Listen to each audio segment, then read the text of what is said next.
నువ్వు కన్నీరు కార్చవలసింది కేవలము ప్రార్థనలోనే, దేవుని పాదాల చెంతే. అంతేగాని నీ కన్నీళ్ళు ఎక్కడ పడితే అక్కడ కన్నీరు కార్చుకుంటూ ఉండబాకు.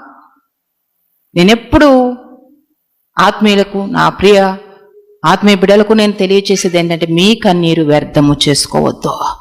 మీ కన్నీరు దేవుని పాదాల మీదనే ఉండాలా. నీ కన్నీటితో దేవుని పాదాలు కడగాలి. అట్టి రీతిలో నీ కన్నీటిని ఇంకా శ్రేష్టమైన రీతిగా నువ్వు మలుచుకోవాలి. అంతేగాని ఈరోజు చాలా మంది కన్నీరు గారుస్తూ, అమ్మో రాత్రి అంతా ఏడుచుకుంటా వచ్చానమ్మా. ఎవరి కోసం అంటే ఇంటిలో ఉన్న వాళ్ళ కోసం. నా కుమారుడు నా మాట వినలేదని రాత్రంతా ఏడ్చాను. అదే నీ ఏడుపు. ఏదో నీకు కావాల్సింది కొనిపెట్టలేదని ఏడ్చా, రాత్రంతా ఏడ్చొచ్చా. ఇదే నీ ఏడుపు.